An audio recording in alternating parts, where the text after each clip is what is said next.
Hello everyone, welcome to Naira study hub.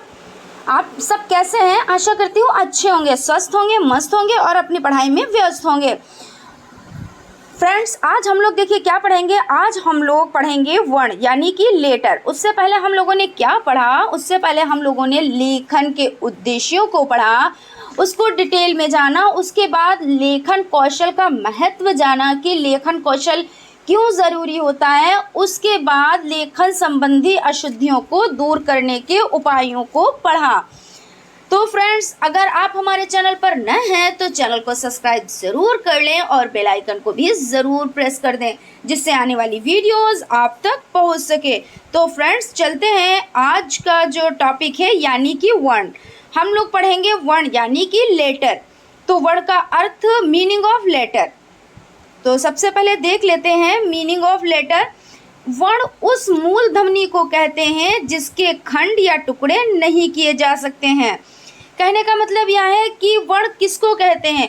वर्ण उसको कहते हैं जिसके खंड या टुकड़े नहीं किए जा सकते हैं। जैसे देख लेते हैं, छोटा आ, बड़ी ई, वा, का, खा इत्यादि। देखिए, वर्णों के टुकड़े नहीं किए जा सकते, तो क्या छोटा आ का टुकड़ा किया जा सकता है? नहीं किया जा सकता है। बड़ी ई का टुकड़ा किया जा सकता है? नहीं किया जा सकता। उसी तरह का, खा, गा, घा, इनके भी टुकड़े नहीं किए जा सकते। तो जिनके टुकड़े नहीं किए जा सकते या खंड नहीं किए जा सकते, उनको क्या कहते हैं? उनको वर्ण कहते हैं। आप लोग अच्छे से समझ लें कि अगर वर्ण की परिभाषा आ जाती है तो आप लोग कैसे लिखेंगे। उसके बाद देखते हैं वर्णमाला किसे कहते हैं। पहले हम लोगों ने देखा वर्ण किसे कहते हैं, अब देखेंगे वर्णमाला किसे कहते हैं। वर्णों के समूह को वर्णमाला कहते हैं। यानी कि देखिए, वर्ण क्या थे? जिनके टुकड़े नहीं किए जा सकते, जिनके खंड नहीं किए जा सकते। और वर्णमाला क्या है? वर्णमाला वर्णों का एक समूह है। जो वर्णों का समूह हो उसी को वर्णमाला कहते हैं, अथवा किसी भाषा के समस्त वर्णों के समूह को वर्णमाला कहते हैं। अब देख लेते हैं वर्णों के प्रकार। तो वर्णों के कितने प्रकार होते हैं? वर्ण दो प्रकार के होते हैं। अब देख लेते हैं कौन कौन से होते हैं। तो स्वर और व्यंजन, ठीक है ना। आप लोग बहुत अच्छे से जानते हैं कि स्वर कितने होते हैं और व्यंजन कितने होते हैं। आप लोग कमेंट बॉक्स में कमेंट करके हमें ज़रूर बताएं। उसके बाद स्वर, देखिए, स्वर वे वर्ण हैं जिनका उच्चारण करते समय वायु बिना किसी रुकावट के या अवरोध के मुख से बाहर निकलती है। और स्वर 11 हैं। कितने हैं? तो स्वर 11 हैं। छोटा आ, बड़ा आ, छोटी ई, बड़ी ई, छोटा ऊ, बड़ा ऊ और ऋण, ए, आए, ओ, आओ।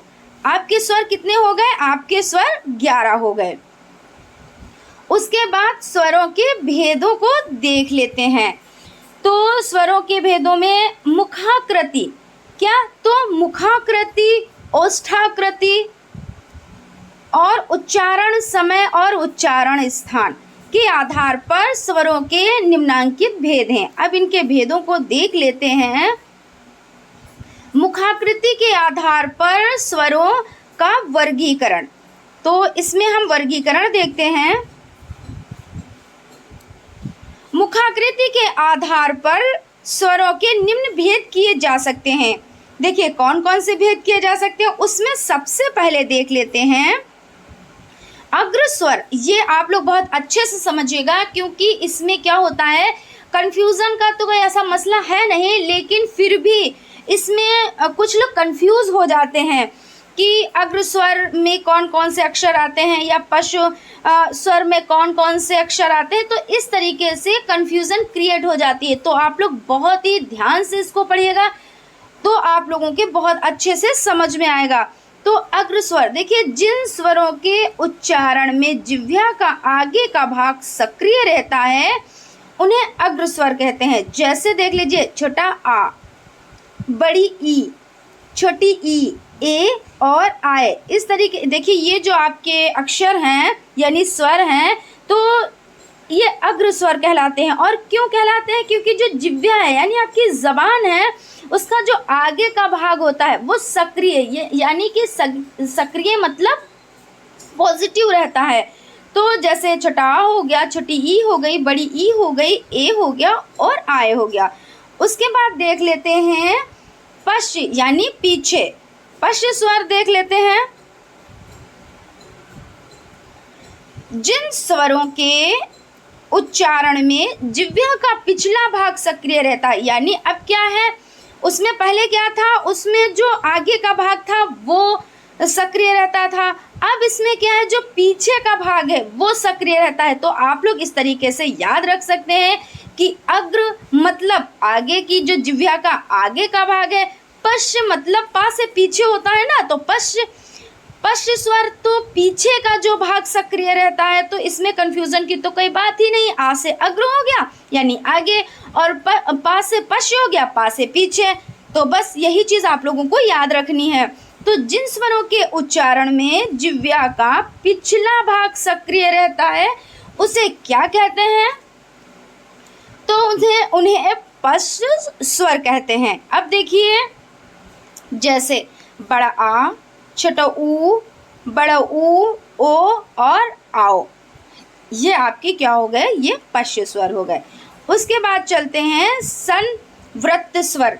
तो संवृत्त स्वर का अर्थ है कम खुला हुआ। देखिए क्या कह रहे हैं कि कम खुला हुआ, जिन स्वरों के उच्चारण में मुख कम खुले उन्हें संवृत्त स्वर कहते हैं। यानी संवृत्त स्वर में क्या है कि जब मुख कम खुले तो उसे संवृत्त स्वर कहते हैं। जैसे बड़ी ई, देखिए कम मुख खुला ना, छोटी ई, आप लोग देखिए, खोल के देखिए, आप लोग बोल के देखिए, बड़ी ई, छोटी ई, बड़ो ऊ, छोटा ऊ। तो इस तरह से क्या हो गया, संवृत्त स्वर हो गया।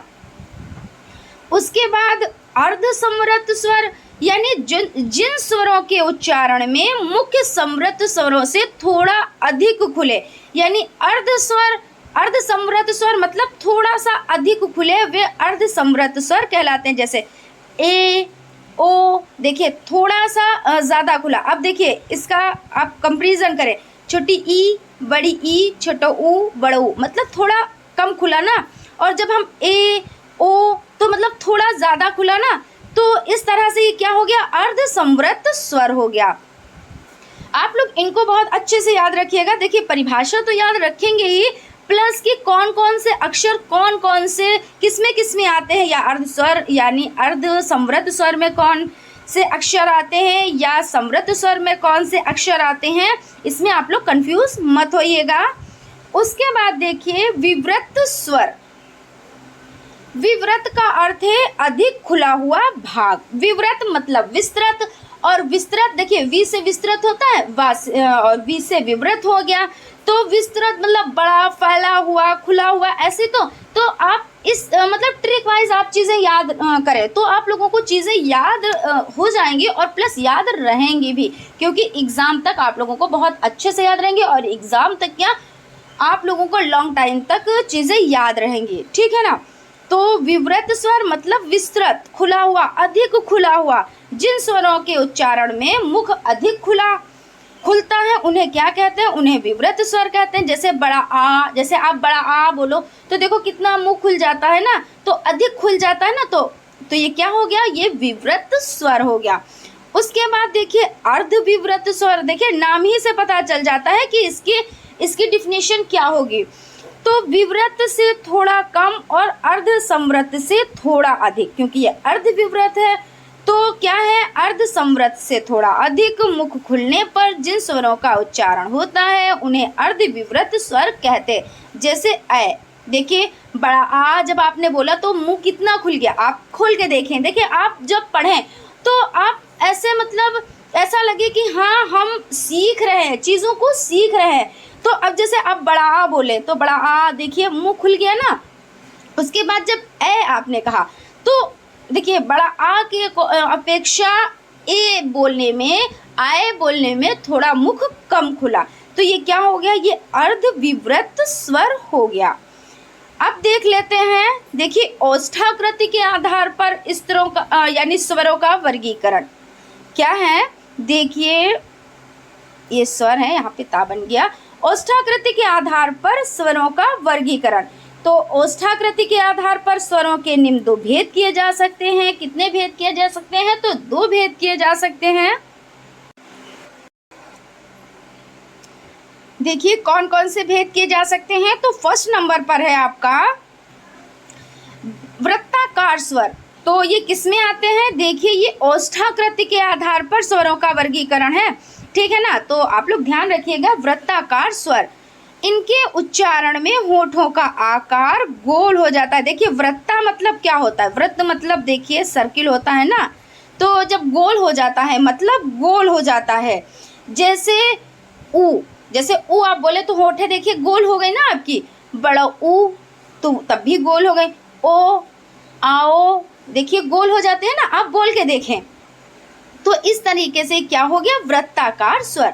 अब देखिए अवृत्ताकार स्वर, तो जिन स्वरों के उच्चारण में होंठ गोल ना खुलकर किसी अन्य आकार में खुले, ठीक है ना। तो अवृत्ताकार मतलब वृत्ताकार में नहीं, किसी और शेप में, किसी और आकार में खुले, तो उन्हें क्या कहते हैं? उन्हें अवृत्ताकार स्वर कहते हैं। जैसे देखिए छोटा आ, बड़ा आ, छोटी ई, बड़ी ई, ए, आए।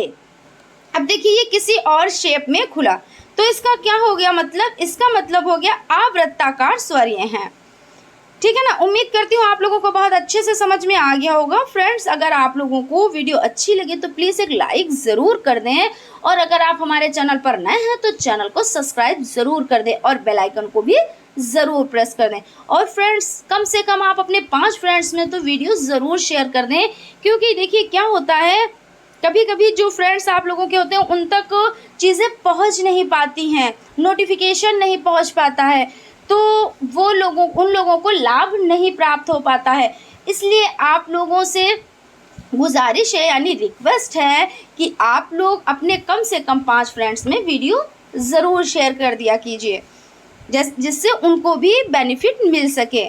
उसके बाद देखते हैं उच्चारण, समय या मात्रा के आधार पर स्वरों का वर्गीकरण। तो मात्रा के आधार पर स्वरों के 3 भेद होते हैं। अब देख लेते हैं कि स्वरों के कौन कौन से 3 भेद होते हैं। तो ह्रस्व स्वर हो जाता है, और देखिए दीर्घ स्वर हो जाता है, और कौन सा हो जाता है? और प्लुत स्वर हो जाता है।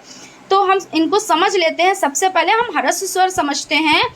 इनके उच्चारण में एक मात्रा का समय, यानी एक मात्रा का समय लगता है। जैसे छोटा आ, छोटी ई, छोटा ऊ, ऋण, तो ये क्या हो गए? ये ह्रस्व स्वर हो गए, क्योंकि इनके उच्चारण में एक मात्रा का समय लगा। उसके बाद दीर्घ देख लेते हैं। दीर्घ स्वर, दीर्घ देखिए नाम ही से पता चल रहा है, उनके उच्चारण में 2 मात्रा का समय लगता है, यानी कि जिनके उच्चारण में 2 मात्रा का समय लगे उन्हें दीर्घ स्वर कहते हैं। जैसे देखिए बड़ा आ, बड़ी ई, बड़ा ऊ, ए, आए, ओ, आओ, ये आपके क्या हो जाते हैं? तो ये आपके दीर्घ स्वर हो जाते हैं। उसके बाद प्लुत स्वर देखते हैं, तो इनके उच्चारण में 3 मात्रा का समय लगता है। देखिए आप लोग सीरियल वाइज इस तरीके से समझ सकते हैं, यानी ह्रस्व स्वर जिसमें 1 मात्रा का समय लगे उन्हें ह्रस्व स्वर कहते हैं। दीर्घ स्वर जिसमें 2 मात्रा का समय लगे उन्हें दीर्घ स्वर कहते हैं। और प्लुत स्वर उनके उच्चारण में 3 मात्रा का समय लगे तो उन्हें प्लुत स्वर कहते हैं। क्योंकि याद करने में आप लोगों को कंफ्यूजन नहीं होनी चाहिए, ठीक है ना। और पहली बार रट्टा मारने से कोई चीज़ आती नहीं है, ठीक है। तो आप लोग रट्टा बिल्कुल भी मत मारिएगा, आप लोग अच्छे से समझिएगा। जब आप अच्छे से समझेंगे तभी आप लोगों को ये चीज़ें याद हो पाएंगी। अगर आपने रट्टा मारा तो आप लोगों को नहीं याद हो पाएंगी चीज़ें, और उस वक्त तो लगेगा हमको याद हो गई हैं, लेकिन उसके बाद थोड़ी देर के बाद या कुछ टाइम के बाद आपके जहन से वो चीज़ें निकल जाएंगी। इसलिए आप लोग समझ के पढ़िए। उसके बाद देखते हैं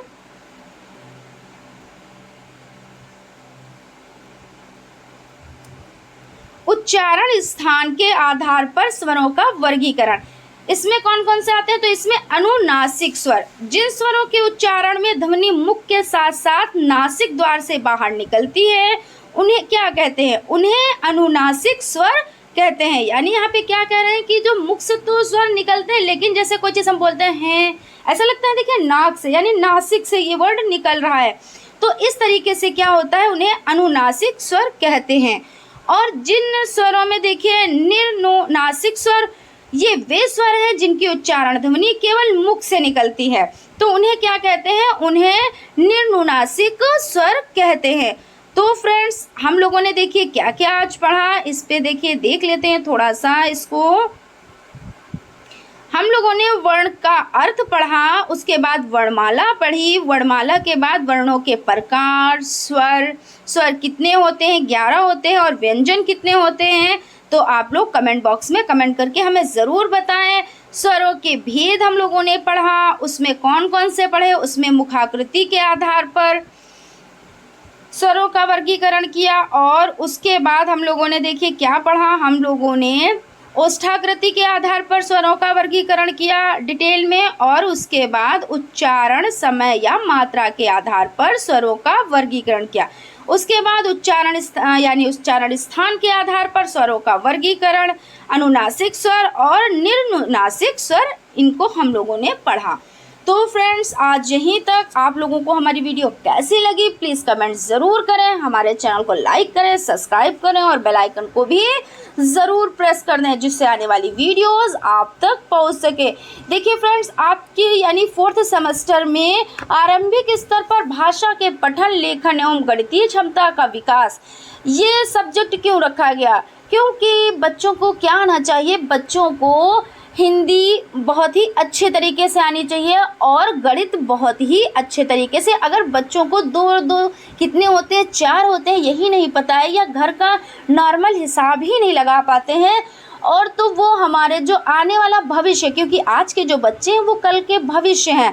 तो अगर हम अध्यापक होकर, जैसे आप लोग जैसे विद्यालय में एंट्री करेंगे, तो आप लोगों को ये सब चीज़ें आनी चाहिए कि बच्चों को हमें सिखाना कैसे, क्योंकि पढ़ा तो सभी लोग लेते हैं कि गए और पुस्तक खोल के बैठ गए और रट्टा मार दिया कि ये है, ये से ये है, इससे ये होता है। लेकिन जब चीज़ों को समझाया जाता है तो वो चीज़ क्या हो जाती है, उसको सिखाना होता है। तो बच्चों को क्या है, क्योंकि बाल केंद्रित शिक्षा है, और आप लोगों को क्या है, बच्चों को सिखाना है अच्छे परिवेश में, अच्छे माहौल में, बिना रटन पद्धति के। क्योंकि रटने से, अभी हम लोग इस पर डिस्कस कर चुके हैं कि रटने से क्या होता है, चीज़ें उस वक्त तो लगता है कि याद हो गई, लेकिन फिर थोड़े टाइम के बाद वो चीज़ें माइंड से निकल जाती हैं, और रटन पद्धति अच्छी होती भी नहीं है, वो बच्चों के लिए बोझ बन जाती है।